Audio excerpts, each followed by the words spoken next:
modalidades, ¿verdad? Y es así como vamos a ir paso a paso. Ya vimos la ejecución en la vía de apremio, la ejecución en la vía común, y ahora vamos a ver las ejecuciones especiales.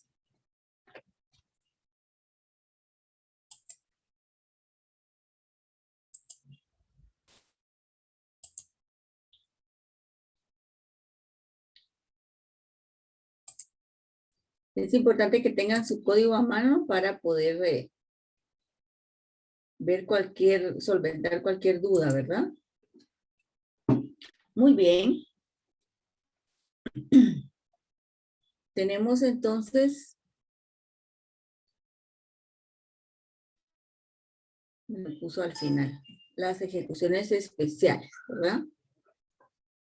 Y podemos ver que en el tema de las ejecuciones especiales, como les decía yo, hay cuestiones, ¿verdad? Que no pueden ser ejecutadas en otra vía. Entonces, el Código Procesal Civil y Mercantil nos da cada una de estas. Ya vimos que para la ejecución en la vía de apremio hay títulos determinados y para la vía común también hay otros títulos determinados, que no podemos mezclar las cosas, sino que cada título se ejecuta en cada una de las vías. Y la ley establece estas ejecuciones especiales que no son ni en la vía de apremio ni en la vía común, sino que son ejecuciones especiales y que lo que se está ejecutando o reclamando acá no es una cantidad líquida y exigible, sino es un compromiso que se adquirió en un título ejecutivo en donde se comprometió una persona a dar determinada cosa, ¿verdad?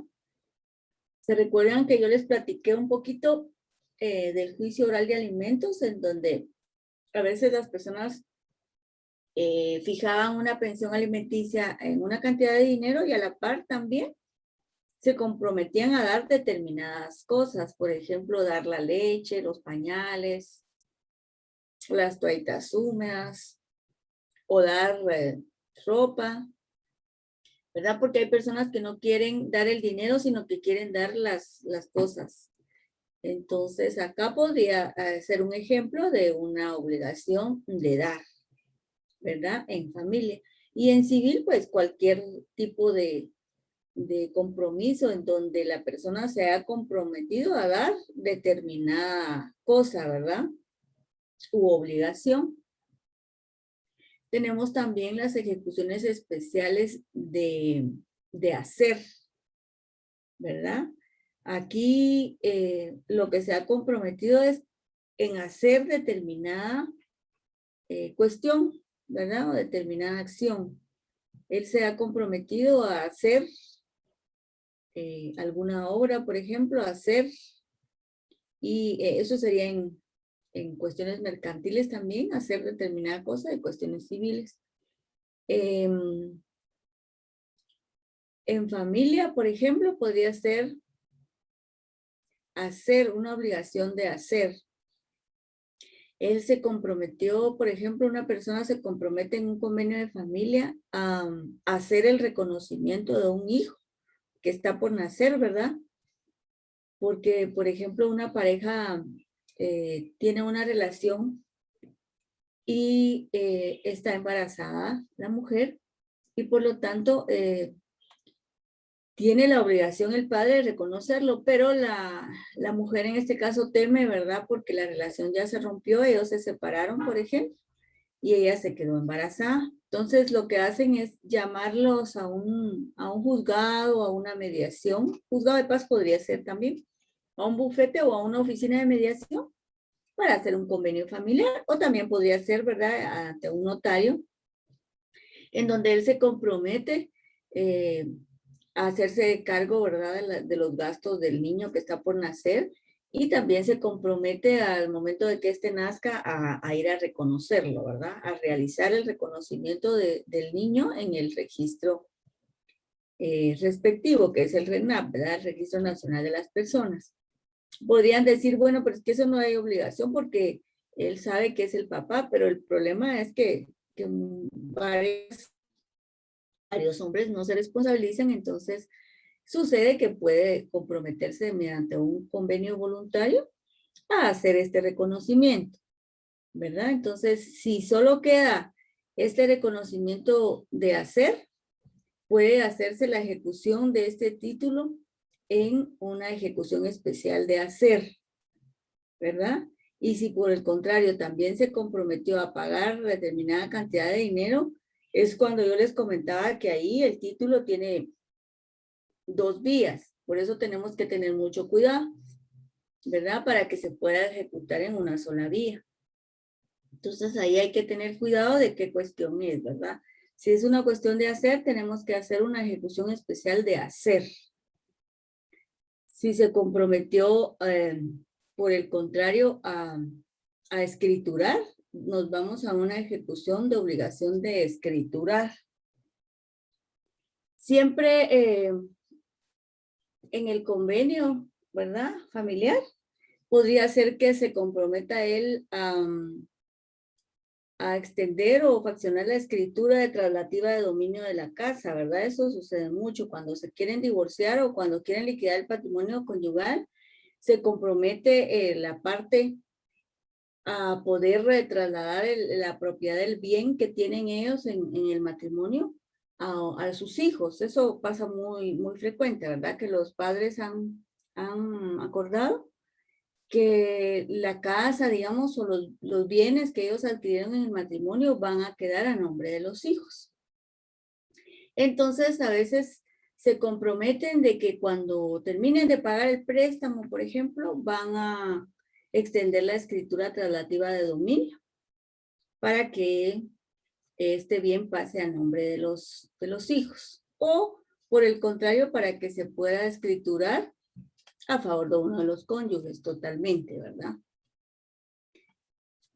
O podría ser en cualquier otro negocio en donde se comprometen, por ejemplo, a extender la escritura pública, ¿verdad? Cuando se pague la totalidad de una compra de algún inmueble, podría ser. Entonces ahí se comprometen también a extender la escritura.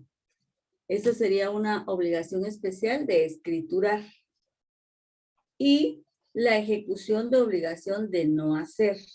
Es decir, que existe un compromiso de alguna persona de no realizar determinada situación, de no hacer, ¿verdad? De no impedir determinada cuestión.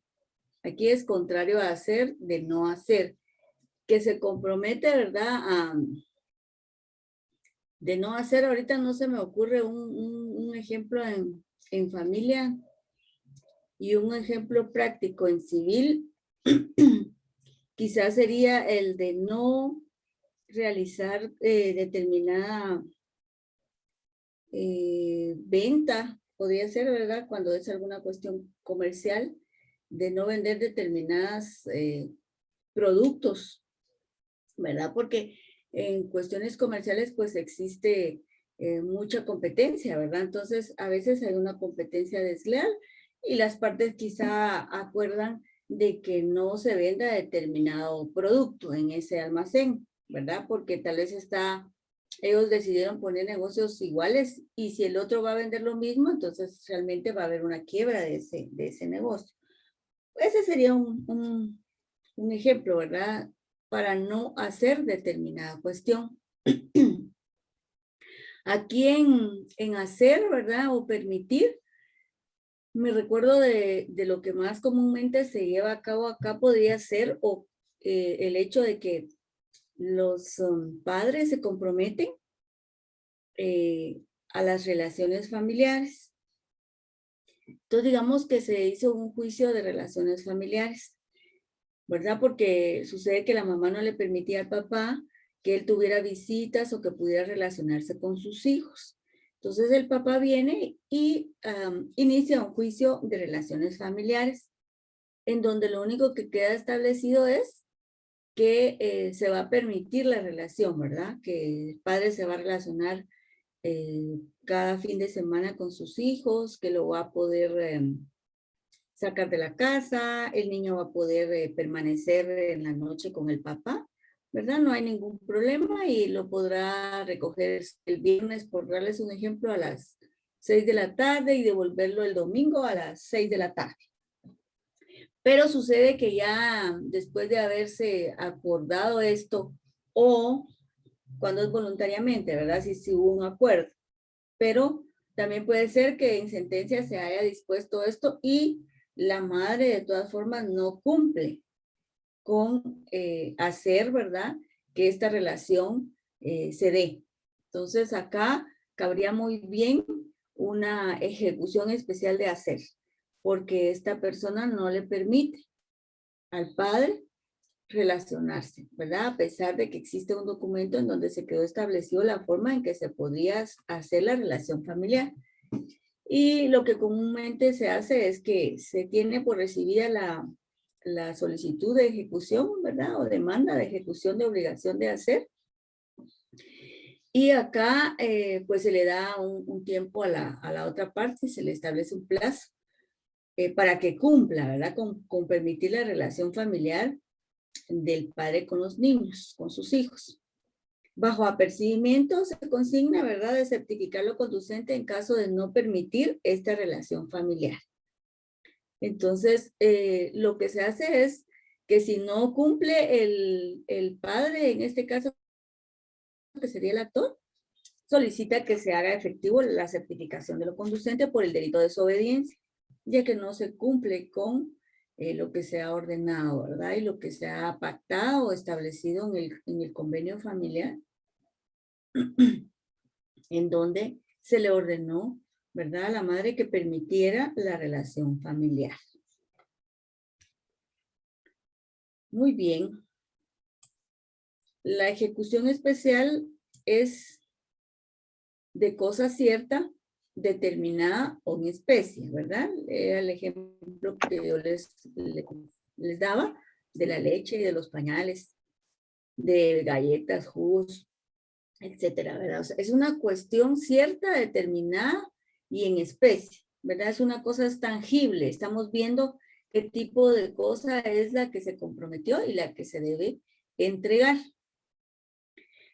Y se ordena prácticamente el requerimiento de la cosa, ¿verdad? Lo que se está reclamando es que se cumpla con el compromiso de dar determinada cosa o de cumplir determinada cosa.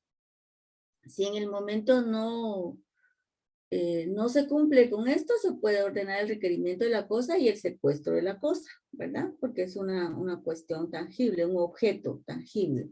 Estamos hablando acá de objetos, ¿verdad? De cosas, de cuestiones materiales. Pero no de dinero, porque ya vimos que la cantidad líquida exigible únicamente en las ejecuciones que ya vimos, ¿verdad? Que son vía de apremio y ejecutivo común. Cuando se trata de una ejecución, de una obligación especial, ya sea de dar, de hacer o de escriturar, que ha quedado establecido en la sentencia, en donde se establece la procedencia o no de la entrega definitiva, ¿verdad? Entonces, en la sentencia se tiene que indicar, ¿verdad?, la obligación de dar, de escriturar, de hacer o de no hacer, ¿verdad? Y que tenga la procedencia o no de la entrega definitiva. Porque recuérdense que existen cosas perecederas, ¿verdad? Entonces, podría ser que ya no se pueda cumplir con la entrega de esa misma cosa, dependiendo, ¿verdad?, de lo que se comprometieron a cumplir o a entregar o a dar. Entonces, si es una cuestión perecedera, se tiene que establecer en la sentencia, por ejemplo, cómo podía ser sustituida esta cuestión, ¿verdad? Algunos alimentos que pueden ser perecederos, entonces ya no vale la pena que se entreguen los mismos, ¿verdad? O algunas cuestiones comerciales como venta de cuestiones que vencen, que tienen un vencimiento, ¿verdad? Entonces tendrían que ser sustituidas por otras de la misma calidad, pero no van a ser específicamente estas. Y también puede ordenarse, ¿verdad?, en la ejecución especial de dar, el embargo de bienes por el valor de la cosa y además por los daños y perjuicios que puedan surgir de este problema de no haberse cumplido con dar, ¿verdad? O entregar esta cosa. Y si ya no existe la cosa o no puede secuestrarse, ¿verdad? Entonces, por eso en la sentencia tiene que quedar muy bien especificado, ¿verdad? ¿Cuál es la cosa que se comprometió a dar, a entregar, ¿verdad? Para que pueda entonces cumplirse con esta entrega al momento de iniciar una ejecución especial de dar. Acá también hay oposición, ¿verdad? Y la parte ejecutada o demandada puede oponerse a esta ejecución especial de dar. Es decir, que el ejecutante y ejecutado pueden oponerse a los valores prefijados, ¿verdad? Porque como tiene que ver con la entrega de algo, se puede oponer, ¿verdad? Con los valores que se le ha establecido a la cosa que es objeto de la entrega o de la obligación especial de dar. Ambos acá pueden oponerse, ¿verdad? Porque ya sea porque se le haya dado un valor mínimo o un valor menos de lo que el ejecutante considera, o porque se le está dando un valor menos a lo que el ejecutado, o mayor, ¿verdad? A lo que el ejecutado considera que es posible. Entonces podría haber oposición en cuanto al valor. Prácticamente aquí lo que se está hablando es, ¿verdad? Del valor de la cosa, que está siendo objeto de una obligación especial de dar. Se tienen que acompañar las pruebas convenientes y el trámite de esta oposición siempre va a ser un trámite incidental establecido en la ley del organismo judicial. Si tienen dudas, sin pena me interrumpen, ¿verdad? Esto es algo bien, digamos que no tiene mucha complejidad porque está muy bien establecido en la ley, ¿verdad? Y no hay mayor complejidad. En la práctica realmente casi no se da. En la práctica de familia, por ejemplo, casi no se da, por lo que yo les decía, ¿verdad? Que cuando celebramos los convenios o cuando hacemos los juicios orales, lo que tratamos es de que quede muy bien estructurado la obligación, ¿verdad? Para que no suceda esto y que existan dos cuestiones que tramitar en la vía distinta. Los abogados, como les digo, se enojan, se molestan a veces, ¿verdad? Pero uno lo que trata como juez es que todo quede bien establecido, ¿verdad? Incluso en las demandas de voluntarios, de divorcios voluntarios, sucede mucho, porque uno dice, bueno, no se la admite para su trámite, porque usted ni siquiera justipreció los alimentos, no está siendo específico, ¿verdad? Cuando se comprometen, por ejemplo, y dicen que el papá va a hacerse cargo de los gastos de educación, ¿verdad? Él va a pagar el colegio, los uniformes y los útiles, solo así lo dice. Pero ¿en qué momento los va a pagar? ¿Cuál es la forma en que los va a pagar? ¿Cómo los va a cumplir? ¿Verdad? ¿Y por qué nos hacemos estos cuestionamientos? Y son los cuestionamientos que ustedes como profesionales se tienen que hacer, ¿verdad? Al momento de que una persona llegue y dice, mire, es que yo se los voy a pagar. Sí, pero ¿cómo se los va a pagar? ¿En qué forma lo va a cumplir? ¿Verdad? Esos cuestionamientos se los tienen que formular ustedes a las partes con el objetivo de que al momento de que exista algún incumplimiento, pueda reclamarse su cumplimiento de una forma específica, clara, ¿verdad? Entonces ya sabemos, bueno, aquí él se comprometió a dar, entonces nos vamos a una ejecución especial de dar cosas. No, aquí él lo que hizo es una obligación de entregar una cantidad líquida exigible. Bueno, entonces este es un título ejecutivo que se puede hacer valer mediante una ejecución en la vía de apremio, dependiendo qué tipo de título sea, o en una ejecución en la vía común, dependiendo del título que se quiera ejecutar, ¿verdad? Eso ya lo tenemos claro. Pienso yo que yo fui suficientemente clara para que ustedes puedan anotar, ¿verdad? Y ir repasando. Recuérdense que ya va a venir el segundo parcial. No tengo yo la fecha, ¿verdad? Y no nos las dan, sino que hasta con un día, una clase de anticipación y eso a mí no me parece, pero bueno, así está estructurada esta clínica, pero ustedes deben de irse preparando con sus anotaciones, con los ejemplos que yo les vaya dando, porque regularmente yo siempre hago las clases o los exámenes, perdón, con el contenido que yo doy en la clase. Y como se fijan ustedes, la diapositiva no va cargada con todo lo que yo les explico, sino que es solo una orientación para que yo pueda darles a conocer la explicación, ¿verdad? Muy bien. Entonces, como les decía, el trámite es incidental de conformidad con la ley del organismo judicial. Y específicamente la oposición, les recalco, es con el valor que se le ha dado a la cosa por entregar, ¿verdad? O a la obligación que se debe dar. Entonces, les reitero, cuando se quiera consignar en un acuerdo o un documento que se van a entregar determinadas cosas, si son cuestiones mercantiles, pues ahí no hay mayor inconveniente, ¿verdad? Se establecen, se especifican qué tipo de cosas son y cómo podrían ser sustituidas en algún momento, ¿verdad? Si es necesario, porque puede darse. Y en cuestiones de familia, pues ahí sí tienen que tener tienen que ser mucho, actuar con mucha cautela, con mucho cuidado para que esta educación que el padre se compromete, tiene que decir, ¿verdad? Si él definitivamente no quiere pagar la educación en efectivo, lo que se tiene que consignar es que él va a hacerse cargo del pago de la educación, acudiendo directamente al establecimiento educativo donde el niño se encuentra estudiando y va a pagar ahí la inscripción, las mensualidades o colegiaturas, ¿verdad? Del colegio o de la escuela. Y también que en la escuela no tendría que ser, ¿verdad? Pero sin embargo, siempre en las escuelas cobran, qué sé yo, algunos gastos que siempre surgen, no sé por qué, porque no debería de ser, pero siempre hay cobros que hacen en las escuelas, ya sea ahora actualmente por unas guías, ¿verdad? Por las guías de las tareas o de los contenidos que los niños tienen que cumplir en la casa. Entonces lo que se hace es que se tiene que dejar bien establecido, que él directamente lo va a pagar al establecimiento educativo, ¿verdad? Y que de no cumplirse,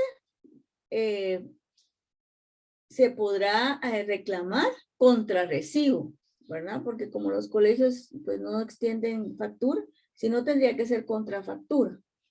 Otra cuestión pasa también cuando son por cuestiones médicas, ¿verdad? Entonces dicen que él se va a hacer cargo de todas las medicinas y todo, pero ¿qué medicinas? ¿Cuánto cuestan las medicinas? Entonces lo mejor es que se establezca una cantidad y de no establecerse, se tiene que indicar que será contra recibo o factura de las mismas. ¿Esto por qué? Porque al momento en que él no cumpla con esto, la madre del niño podrá acudir al colegio, ¿verdad? Tendrá que acudir al colegio y pagar ella esta colegiatura, esta inscripción, los uniformes, los útiles, etcétera. Los tendrá que pagar ella para que el niño no se quede sin esto, ¿verdad? Sin ese derecho que es elemental, y como la obligación es de ambos padres y no solo de uno de ellos. Entonces la madre tendrá que hacer el gasto, cumplir con todos los gastos y los pagos que deba de hacer y pedir siempre el recibo, ¿verdad? O factura de esto. Y con estos documentos ella podrá reclamarle a la parte que no cumplió con el pago de estas cuestiones que se comprometió él a pagar, ¿verdad? Estas son cuestiones eminentemente prácticas que no las establece la ley. No dice la ley haga esto, haga lo otro, pero que la práctica nos ha hecho hacer para que pueda cumplirse efectivamente con las ejecuciones, ¿verdad? De lo que se ha pactado, ya sea voluntariamente o mediante una sentencia firme. Licenciada, muy buenos días. Sí, buenos días, Elmer, ¿es verdad? Héctor. Ay, perdón, Héctor, siempre le digo Elmer. No, ya. Sí, una cosita. Nosotros, bueno, muchas veces nos enteramos de que en sentencia o muchas veces los padres prefieren ir a hacer esos pagos directamente porque se dan muchos casos que la señora recibe el dinero y no hace los pagos y después le está reclamando al papá que no le ha dado el dinero. Entonces, por eso siento que muchas veces se da eso de que mejor el papá decide ir a hacer esos gastos. Eso yo considero que sería uno de los más viables, no sé qué dirá usted. No sucede comúnmente, pero sí, usted tiene toda la razón. Así como hay mujeres responsables, también hay mujeres un poquito irresponsables, ¿verdad? Entonces, o que les gusta mucho los maquillajes y cuestiones de esas, y a veces el dinero que se les brinda para los hijos lo ocupan para otras cuestiones. Eso es cierto, no voy a decir yo no, pero no es en todos los casos y definitivamente hay casos en donde el padre, ¿verdad? Lo que prefiere es precisamente hacerlo él, pagarlo él. Está bien, como les digo, no está mal, pero sí tiene que quedar debidamente especificado para que al momento de no cumplirse se pueda reclamar su cumplimiento, ¿verdad? Entonces, por eso les decía yo que es contrarrecibo o contrafactura de los mismos. Es decir, que la parte que los pagó los podrá reclamar, ¿verdad? Pero comprobando que ella fue la que los pagó. Y recuérdese también que acá es un poquito delicado porque si bien es cierto, ella quizá recibe el dinero para su hijo, pero no va a pagar directamente al colegio, puede también suceder que ella prefiera utilizar el dinero porque el niño, digamos, ya no tiene zapatos, ¿verdad? Entonces ella viene y dice, bueno, pero es que él no tiene zapatos, ¿y cómo va a ir al colegio? A mí me interesa más que tenga los zapatos y yo me voy a atrasar un poquito en el colegio, ¿verdad? Porque recuérdese que la madre administra, ¿verdad? El dinero como mejor le convenga, porque tampoco puede ser específico para eso. Imagínese que el niño se enfermara y ella decide, bueno, hoy no voy a pagar el colegio, sino que voy a eh, pagar toda la medicina, lo voy a llevar con el doctor y todo, y entonces ya no pude pagar el colegio, ¿verdad? Entonces también es cierto lo que usted dice, pero también tenemos que ver este tipo de cuestiones, ¿verdad? Porque a veces hay hombres que lo que quieren es como que ella le rinda cuentas de ese dinero. Ellos son los que saben, ¿verdad? Porque nosotros como jueces no conocemos a las personas. Y sí puede haber en algún momento alguna persona que no utilice correctamente el dinero, ¿verdad? Hay casos de casos que no, que no puede quedarse establecido en efectivo precisamente por la conducta, ¿verdad? De las madres a veces les gusta pasear, les gusta beber y se van y se gastan el dinero. Eso puede pasar, no estoy diciendo que no pasa. Pasa en muy pocos casos, gracias a Dios, porque las pensiones alimenticias pues no son muy fructíferas, ¿verdad? Son de acuerdo a la capacidad de la persona que las brinda. Pero puede darse cabal lo que usted dice y puede en contraposición ser porque existen otras necesidades que suplir, ¿verdad? ¿Alguna otra comentario, duda? Eric, disculpe nuevamente, pero como nuevamente ahí sí que, por decir algo, se hacen renglones, ¿verdad? Y se da esto es para educación, esto es para medicina, esto es para ropa. Pues normalmente se haría esa subdivisión en el momento de una sentencia. Entonces no podía decir, usarse un fondo de algo para otra cuestión. ¿Podría ser así, licenciada? Bien puede usar, bien pues, si se queda establecido, está perfecto, ¿verdad? Es lo que yo les recomiendo, que se quede especificado cada cosa para qué. Pero la madre sí lo puede utilizar en alguna emergencia, en alguna cuestión que ella tenga que hacer, puede desviar eso. Por ejemplo, es lo que yo le decía, ¿qué hago? ¿Pago el colegio o pago la medicina?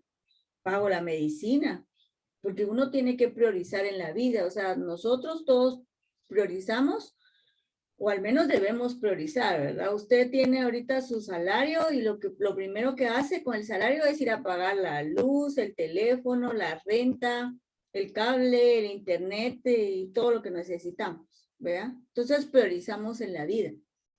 Pero digamos que yo tengo ganas de irme a comprar, qué sé yo, una bolsa, una cartera, pero digo yo no, pero es que ahorita me siento mal del estómago, entonces yo lo que tengo que hacer es ir con el doctor. Igual la madre tendrá que decir, bueno, ¿qué hago? ¿Verdad? Esto sí es cierto, esto es para el colegio, pero yo necesito comprarle medicinas a él y eso no se quedó establecido, digamos, ¿verdad? O surgió una emergencia, entonces ella puede disponer esto para suplir lo más urgente, ¿verdad? Aunque haya quedado debidamente establecido. Lo que tendrá que hacer ella ahí es ver cómo hace, ¿verdad? Para suplirlo posteriormente, porque así lo aceptó ella, nadie se lo impuso, ¿verdad? Entonces sí se puede cambiar, pero lo importante es que después ya se pueda cumplir. No sé si me doy a entender Sí, licenciada, gracias. para servirle. Por eso les recomiendo yo que quede bien estructurado, bien establecido, ¿verdad? Con el tipo de cuestión que estamos pactando y también lo mejor sería que le demos un precio, pero como Héctor dice, definitivamente hay casos en donde no nos podemos dar ay, perdón, ese lujo y a veces lo que hacen los papás dicen, no, no, no, no, no, es que yo le voy a comprar todo, yo le voy a comprar la despensa y se la voy a llevar cada semana o cada 15 días, porque ella se gasta el dinero. Ella así es, entonces yo no quiero que después ella me diga, es que no tengo, pero yo te di el dinero y ella se lo gastó, ¿verdad? Como le digo, son ellos los que se conocen, uno no conoce el comportamiento de cada persona, ¿verdad? Entonces, Licenciada, y en este caso se podría recomendarle nosotros al cliente o, por ejemplo, a la madre, de que, como el ejemplo que ponía el compañero, de que todos los gastos, por ejemplo, si a mí me habían dado para pagar colegio, pero se enfermó el niño, entonces yo pedir una factura al médico para comprobar, ¿verdad? Porque todo se tiene que comprobar, ¿verdad? Yo no puedo decir, mire, yo gasté en el médico, capaz que me lo gasté en otra cosa. Entonces, pedirle pruebas a la madre, pues en cualquier caso pueda haber un reclamo, ¿verdad? Pienso yo. exactamente. Gracias, Norma. Esta es una recomendación también, ¿verdad? Oportuna, que como les he establecido yo en todas las clases, ustedes siempre tienen que hacer esa recomendación. Sucede mucho que las personas, como es una emergencia, uno no está pensando en factura, ni en recibo, ni en nada. Pero ahora ya no nos podemos dar ese lujo, sino que tenemos que exigir un comprobante, ya sea un recibo o una factura, de lo que nosotros estamos gastando. Y también ser cuidadosos, ¿verdad? En que esa factura tenga ya sea el nombre de la mamá o el nombre del papá. Al menos eso. Si no saben el número de identificación tributaria o NIT, al menos el nombre de uno de ustedes. Porque sucede que en la práctica van y presentan facturas con consumidor final. Esa es una práctica muy común. Aunque la gente no tenga NIT, hagan que le pongan el nombre a su factura. Porque para todos los comercios es muy fácil CF. Y uno está esperando ahí la factura, CF, le ponen, ¿verdad? Entonces, no. Acostumbrémonos todos a pedir al menos el nombre en la factura. Porque en cualquier momento nos puede servir ese documento. Y si le ponemos CF, es consumidor final, ¿quién es el consumidor final? A saber, ¿verdad? Después ya a uno no le quieren valer eso. Igual como es una prueba, como es un juicio, no puedo darle valor yo a una factura que diga CF, porque alguien me la pudo haber prestado, ¿verdad? Entonces eso es importante, porque recuérdense que, como platicábamos en otra clase, no sé si aquí o cuando comentábamos el caso de unos esposos que ya se había acordado una pensión alimenticia, era lo que Héctor estaba platicando también, tiene mucha relación, porque decía el ejemplo que surgió era, fíjese que él ya había pagado las pensiones alimenticias, pero ella vino y fue a comprar unos electrodomésticos. Entonces, tenía deuda de los electrodomésticos y para que no se los quitaran, para no perderlos, le dijo a él que en vez de pagarle la pensión, que fuera a pagar los electrodomésticos. Entonces ahí sí varió totalmente el compromiso adquirido de la pensión alimenticia. Entonces el hombre de buena fe vino y pagó esa deuda, pero después ella vino y lo ejecutó o lo va a ejecutar, ¿verdad? Diciendo que él no ha pagado los alimentos, porque como en el documento quedó establecido que él iba a hacer el pago de los alimentos en una cuenta a nombre de X persona, número tal, y él no hizo eso, sino que él fue a pagar la deuda que ella tenía de los electrodomésticos, ¿verdad? Vemos cómo se desvió el compromiso y fue de mala fe, porque después ella no va a decir, no, es que no me los depositó. Entonces él lo que tenía que haber hecho era, como les recomendé yo, cumplir con el pago de los alimentos, que ella saque el dinero y que vaya a pagar ella los electrodomésticos, pero no al revés, porque ahí se quedó él sin prueba. Imagínense si no pidió la factura o si no pidió el recibo a nombre de él, peor todavía, ¿verdad? Entonces son cuestiones muy sencillas, inocentes, si ustedes lo quieren, pero nos pueden librar de una ejecución, ¿verdad? Cuando ya hemos cumplido con la obligación. Entonces, este tipo de aportes y ejemplos a mí me da pauta para poderles explicar de mejor forma, ¿verdad? Y darles a conocer lo que realmente sucede en la práctica. Muy bien. Vamos entonces a una ejecución especial de hacer, ¿verdad? Aquí como lo que se está buscando es que cumpla con realizar determinada cuestión, hacer, ¿verdad? Vamos. Y existe un señalamiento de plazo para que se cumpla la obligación. Es lo que yo les decía, ¿verdad? Que en la práctica lo que se hace es fijar un plazo. No está establecido en la ley qué tipo de plazo. De acuerdo a la ejecución que se está planteando, a la necesidad, ¿verdad? Que exista, se fija un plazo. En la práctica, comúnmente, en cuestiones de familia, lo que se hace es fijarle 3 días a la madre para que permita la relación familiar. O 5 días, ¿verdad? De 3 a 5 días es lo que fijamos porque es un derecho humano, es un derecho fundamental que el niño, niña o adolescente tiene para relacionarse con sus padres. Entonces es una cuestión urgente, ¿verdad? De hacer. Entonces se le ordena a la mamá que en el plazo de 3 días cumpla con permitir la relación familiar a la cual se comprometió, ¿verdad? Si no es una cuestión familiar, pues podría ser una cuestión civil o mercantil, entonces también procede el embargo de bienes que cumplan también una cantidad por daños y perjuicios que el juez fija, ¿verdad? Este monto, de acuerdo a la obligación especial de hacer que se está ejecutando, ¿verdad? Esto va a tener mucho que ver con la obligación que se haya comprometido, ¿verdad? Porque si es una cuestión de, por ejemplo, de una construcción de una obra, ¿verdad? Esto va a implicar muchos más daños y perjuicios. Entonces aquí sí es tangible, como podemos determinar, ¿verdad? Alguna cuestión más, porque es cuestión material. Aquí en familia cuesta un poco porque aquí no puedo establecer yo el daño material que se va a causar. ¿Qué daño y perjuicio puedo yo establecer en una situación de relaciones familiares en donde no tiene precio el daño que se pueda ocasionar? ¿Verdad? Porque recuérdense que estamos privando a un niño de que pueda estar con su papá, que pueda relacionarse con su papá. Entonces ese daño es intangible, ese daño es moral, es sentimental.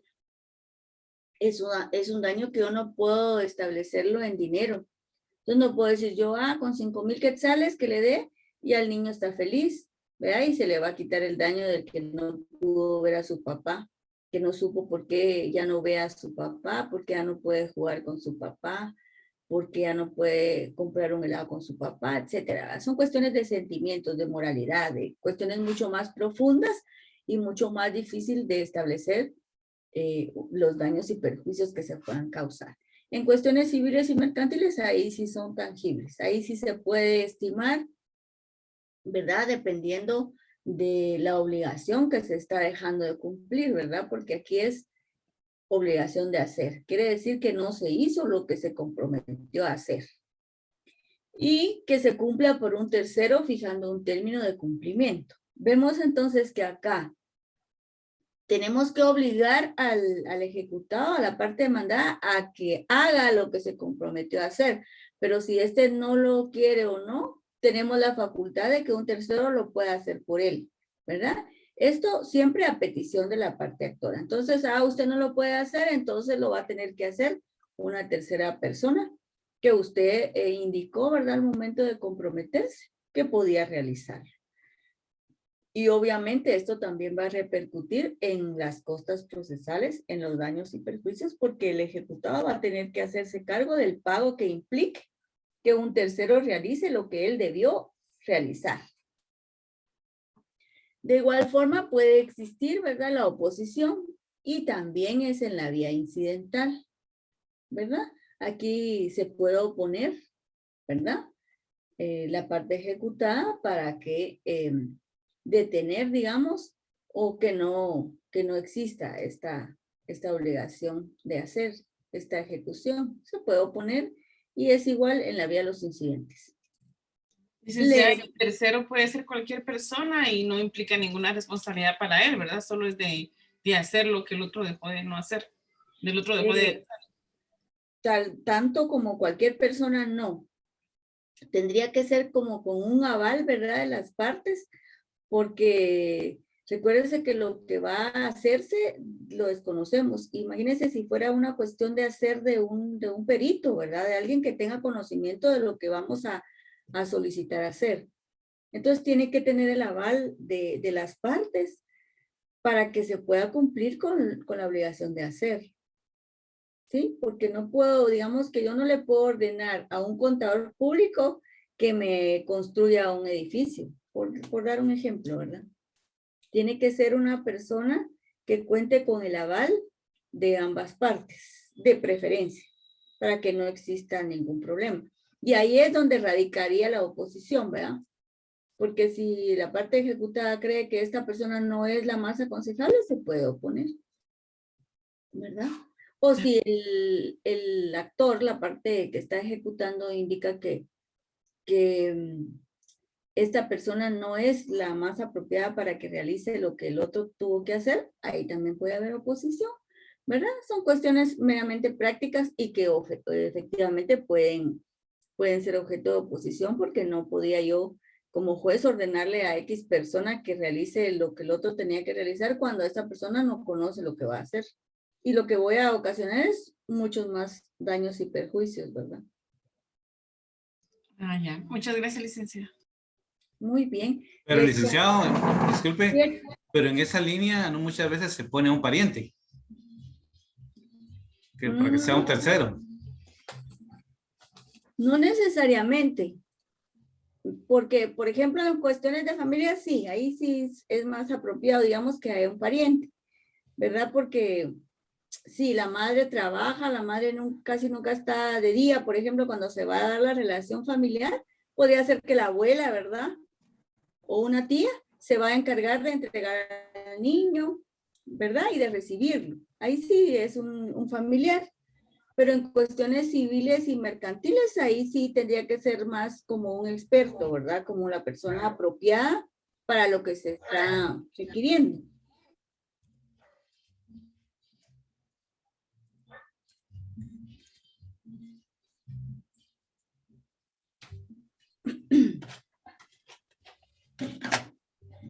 Les ponía entonces yo estos ejemplos, ¿verdad? Que son los que les he venido reiterando. La ejecución de relaciones familiares y las ejecuciones de reconocimiento de un hijo o de una hija, ¿verdad? Que fueron los ejemplos que les di en donde podría ocurrir en materia de familia una ejecución especial de hacer, ¿verdad? ¿Alguna otra duda? Licenciada, una duda. En cuanto a la petición por la parte autora, ¿en qué momento se hace esa? La petición. ¿En qué momento se presenta la petición? La solicitud. Para el cumplimiento de hacer o no hacer. Es que usted dijo que para que se cumpla por un tercero, se hace petición de la parte autora. Entonces me quedó la duda en qué momento se hace esa petición. Eso va en la demanda. O sea, eso es en la solicitud. Desde que usted inicia, ahí hace toda su formulación, ¿verdad? y le indica al juez si no se puede cumplir por el obligado directamente, podría cumplirse por X persona. Usted propone. Al momento de que el otro ya sea notificado, él también puede proponer qué persona, ¿verdad? Ah, bueno, licenciada, gracias. Esto está establecido específicamente en el artículo 337 del Código Procesal Civil y Mercantil para que ustedes vayan orientándose, ¿verdad? Y haciendo la anotación. En el segundo párrafo se establece: el ejecutante puede optar por pedir de una vez la fijación provisional del monto de los daños y perjuicios y el embargo consiguiente, o bien que se cumpla la obligación de hacer por un tercero. Acá es, mire, de una vez cuando hables de la solicitud de la ejecución, ahí propone, ¿verdad? El tercero. Si esto fuera susceptible de realizarse, ¿verdad? Es lo que yo les digo, ¿verdad? Porque no puedo yo a cualquiera, porque tendría que ser, tener yo al menos el conocimiento mínimo de que esta persona sí iba a poder realizar lo que el otro se comprometió a hacer, ¿verdad? En este último caso, el juez fijará el término correspondiente, ¿verdad? Entonces, el juez es el que determina en qué término se va a cumplir con hacer lo que el otro se comprometió a hacer y no hizo, ¿verdad? Licenciada, disculpe, eso solo es en caso de familia, ¿verdad? O también en el aspecto civil. ¿Cuál? Esto es general. Esto es para todo tipo de obligación. Yo les ponía estos ejemplos, estos sí son solo en familia. Estos ejemplos solo se dan en familia, ¿verdad? Y en familia, yo le ponía el ejemplo de que sí podría ser un familiar cuando sean relaciones familiares, ¿verdad? Porque ahí sí un familiar, digamos que sería el obligado a cumplir esta relación que la madre no ha podido cumplir por X o Y razón, sí podría un tercero, ¿verdad? Cumplirla. Pero en cuestiones de reconocimiento de hijo, ahí sí tiene que ser directamente el responsable, porque el RENAP no le va a aceptar a otra persona. Y en cuestiones civiles y mercantiles sí es general, ¿verdad? O sea, ahí es el juez el que determina, según la solicitud de la parte actora y según la oposición de la parte demandada o ejecutada. Porque en el juicio ejecutivo, recuérdense que siempre estamos hablando de ejecutante y ejecutado, ¿verdad? Que al final es lo mismo que actor y demandado, pero como es ejecución, los denominamos ejecutante y ejecutado, ¿verdad? Pero sí es general, Héctor, es en todos los juicios que puede un tercero actuar, ¿verdad? Gracias, licenciada. Para servirles. ¿Alguna otra duda?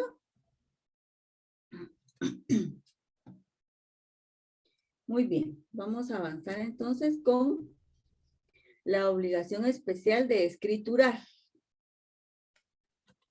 Esta, si se estableció en la sentencia, se ordenó el otorgamiento de la escritura pública, ¿verdad?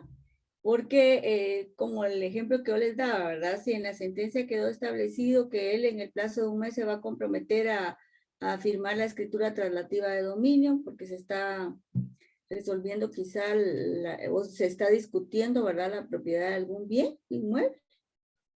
Él se va a comprometer, la parte que se está ejecutando en este caso se ha comprometido a faccionar la escritura o firmar la escritura, específicamente, ¿verdad? A escriturar. Ustedes saben que es el notario el que hace las escrituras públicas, pero acá lo que se comprometió es a escriturar, ¿verdad? A contratar al notario y a que esa escritura se pueda faccionar para poder cumplir la obligación que se ha comprometido. El juez fija 3 días para que se otorgue esa escritura, ¿verdad? Que en el contrato, vamos a decir, o en el título ejecutivo que se celebró, digamos que se estableció que en el plazo de un mes o en el plazo, o al momento ponen a veces, ¿verdad? De cumplirse con el pago del préstamo o con el pago total del inmueble, se procederá a realizar la escritura. Pero no se hizo. Entonces, como no se hizo, entonces se acude acá a hacer la ejecución especial de escriturar. el juez le fija siempre un plazo, 3 días para que otorgue esta escritura, y si no la otorga, por la rebeldía de el juez la otorga de oficio. Es similar a lo que ya vimos, ¿verdad? En la ejecución especial, en la ejecución, perdón, en la vía común, ahí también el juez, si no lo hace, el juez es el que aparece en el fraccionamiento de la escritura. Es decir, que el juez es el que otorga, ¿verdad? La escritura traslativa del dominio. Y aquí en la práctica es el notario que se eligió por parte del actor, el que lleva la minuta, ¿verdad? O el machote, como comúnmente se conoce. Pero lo técnico sería la minuta de la escritura, es decir, el borrador de cómo quedará la escritura pública, para que el juez la revise y si considera que está todo bien, ya le dice sí. Entonces ya le llevan. Aquí sí es la única forma, ¿verdad? En que el notario tiene que acudir con su protocolo al juez para que el juez firme la escritura. Y no es que el juez vaya a la oficina del notario, no, es al revés. El notario tiene que acudir con su protocolo en presencia del juez para que el juez pueda firmar la escritura en rebeldía de la parte ejecutada, ¿verdad? Porque no, a pesar de que se le está ejecutando, no quiso, entonces el juez la otorga. Y el juez es el que nombra al notario que el ejecutado designe para que se fraccione esta escritura. Los ejemplos que yo les consigno acá son las sentencias de divorcio, ¿verdad? Es porque regularmente ahí se queda establecido, como les decía yo, que la casa o inmueble que se adquirió durante el matrimonio, pues pasará a nombre de los hijos. Esto es lo que comúnmente se hace. Y que al momento de cumplirse con el pago de, digamos que le quedan ya, digamos, 1 año, ¿verdad? Porque ese es otro problema. No podríamos dejar un bien con tanto plazo. Digamos que ya falta 1 o 2 años para que se pueda cumplir con el pago total del inmueble. Entonces el cónyuge o el esposo o el padre se compromete a que al momento de cumplir con el pago total del inmueble, él trasladará la propiedad a sus hijos, ¿verdad? Entonces ya explica él si va a ser a través de una compraventa o si va a ser por medio de una donación. En el caso de la esposa es mucho más rápido, digamos, porque la ley establece la adjudicación de bienes. Entonces, como son esposos, se podría adjudicar a la esposa y se podría inscribir en el registro general de la propiedad. Lo que sucede, lo que complica las cuestiones estas de escritura en familia es porque regularmente los bienes son adquiridos con un préstamo de un banco. Entonces aquí recuérdense que el juez no puede, ¿verdad? Ordenarle al banco que ya no pague fulanito, sino que solo pague menganito, porque regularmente, ese es otro problema, ¿verdad? Que los bancos dan el crédito o autorizan el crédito a los dos, al esposo y esposa, ¿verdad? Porque obviamente los 2 salarios entonces ya hacen más aconsejable al banco que pueda autorizarse este crédito. Pero eso lo que hace es como amarrar más estas obligaciones y por eso es que en los divorcios tendría que adjudicarse para que fuera más rápido, ¿verdad? Es decir, pasa a nombre únicamente de la madre y esta tendría que hacerse cargo de continuar pagando la propiedad. Pero esto siempre con autorización del banco, porque yo no le puedo decir al banco cómo modifique o cómo va a hacer de ahora en adelante el pago de ese préstamo. Yo como juez no tengo absolutamente nada que ver con esta cuestión de los préstamos que son eminentemente personales y a veces las personas no comprenden. Los usuarios no entienden por qué no puedo yo ordenar y los abogados se molestan en la práctica porque se les rechaza una demanda en donde dicen que tienen un bien, ¿verdad?, a nombre de los dos y que ese bien está grabado con una hipoteca y que encima la hipoteca va a tardar 20 años. Entonces, ¿a qué horas va a terminarse con esta liquidación? Yo sí soy de la idea que tiene que estar autorizado con el banco, ¿verdad? O lo tiene que adjudicar con ella para que el registro tome esa anotación y que ya se pueda continuar pagando esta hipoteca. Pero la mala asesoría no permite que ellos den a conocer realmente esta situación para que se pueda desvincular, digamos, realmente esta propiedad con uno de los cónyuges, porque recuérdense que están haciendo la finalización de su relación, de su vínculo matrimonial. Se está terminando con el divorcio del matrimonio. Entonces, posteriormente ya no cabría que se haga una liquidación de patrimonio conyugal, porque el matrimonio ya no existe. Y si el matrimonio ya no existe, vamos a los efectos del divorcio y dice la liquidación del patrimonio conyugal. Algunos jueces son de la idea de que después de hacer el divorcio tienen que acudir a un juicio ordinario para hacer una liquidación de patrimonio conyugal. Perdonen, pero ese criterio para mí está totalmente equivocado. Yo no puedo acudir a un juicio ordinario en donde se resolvió el divorcio ordinario. Hay una sentencia. Y después de esa sentencia yo tener que hacer otro juicio ordinario de liquidación de patrimonio conyugal cuando ya no existe el matrimonio. ¿Verdad? Es una cuestión de interpretación de la ley, de sentido común, de lógica jurídica, de tutela judicial efectiva, ¿verdad? Si las partes llegan a un juzgado a resolver un conflicto, yo no puedo con una sentencia hacer que nazca otro conflicto, cuando ni siquiera existe el matrimonio. Estas son cuestiones prácticas que les digo yo, ¿verdad? Y que les doy para que ustedes pues anoten y vean que una cuestión no se puede, y que aunque el juez diga en determinado momento, miren, en cuanto a la liquidación de patrimonio, acudan a la vía legal que corresponde, no hay que permitirlo. Hay que siempre interponer apelación en base al 170 del Código Civil, ¿verdad? Establece cómo se hace la liquidación del patrimonio conyugal y dice que es en base a la sentencia. Entonces, ¿qué sentencia? La sentencia de divorcio. O en base a las bases de divorcio o al acuerdo que las partes hayan alcanzado, pero no a través de otro juicio. Al revés sí puede suceder. Puede pasar que primero hagamos un juicio ordinario de liquidación del patrimonio conyugal y después, cuando ya tengamos esta liquidación, nos vayamos más fácil a un juicio ordinario en donde ya no hay mayor cosa que discutir, sino nada más la finalización del vínculo conyugal. Ahí sí estoy de acuerdo, ¿verdad? Que se haga al revés. Y muchas veces se hace así porque uno de los cónyuges está dilapidando el patrimonio conyugal. Es decir, el patrimonio conyugal está en riesgo porque el cónyuge, por ejemplo, nada más por un ejemplo, digamos que tiene un problema de alcohol muy serio y ya es inconcebible y lo que está haciendo es vendiendo las cosas. Entonces, para evitar esto es que se inicia un juicio ordinario de liquidación de patrimonio conyugal, pero no al revés. Muy bien. Pasamos a la ejecución especial de no hacer.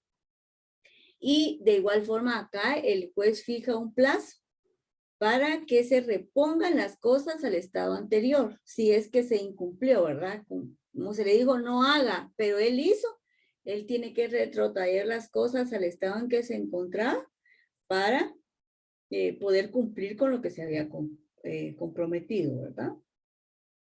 De igual forma, aquí procede el embargo de bienes también por daños y perjuicios, ¿verdad? Fijado un monto si no se cumple o no se puede cumplir, ¿verdad? Hay dos presupuestos. Si no se cumple o definitivamente ya no es posible retrotraer las cosas al momento en que se comprometió a no hacer. Si ya no es posible esto, entonces es porque no se puede cumplir, ¿verdad? Entonces, igual cabe la obligación especial, la ejecución especial de no hacer. Y puede pedir que un tercero ponga la cosa en el plazo fijado por el juez. Reponga la cosa, perdón, ¿verdad? Aquí también interviene un tercero. Miren, si el ejecutado no lo puede cumplir, un tercero sí lo puede cumplir y procederá a dejar la cosa en el estado que estaba cuando se comprometió a no hacer. Muy bien. Esta sería la clase del día de hoy, que son específicamente las ejecuciones especiales. Se las dividí así para que en la próxima clase ya nos vamos a las ejecuciones de sentencia. No sé si hay alguna duda.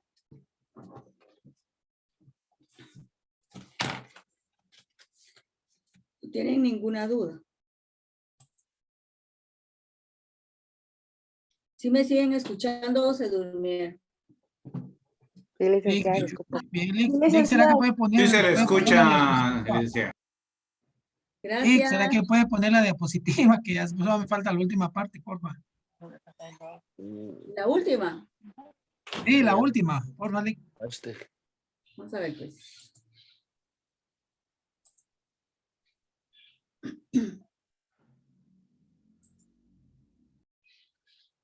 Yo creo que Aarón de todos modos se las comparte. Porque él va... Si solo toma foto, Lick, gracias. Perdón. Ahí está. Permítame. ¿Esta? Sí, Lick, ahí estamos, Lick, gracias. Recuérdense que la diapositiva es una guía, ¿verdad? Y eso está, la de no hacer, está establecida en el artículo 339. Sí, Lick, la estaba leyendo con lo que usted está exponiendo y por lo menos en el artículo 337, ejecución de obligaciones de no hacer, ahí lo que me entró la curiosidad es que ahí ustedes fijan el plazo que decía que son de 5 a 10 días, ¿vale? Ajá, exactamente, que no está establecido en la ley, ¿verdad? Pero que nosotros tenemos la facultad de hacer. Ajá, eso es lo que estaba viendo yo. Gracias, Lick. Para servirles. Ahora en el 338, en la obligación de escriturar, ahí sí está establecido en la ley el plazo. Mire, ahí sí es de 3 días. Sí, 3 días, dice. Exactamente. Muy bien, si no hay ninguna otra duda, agradezco siempre, ¿verdad? Licenciada, ¿Sí?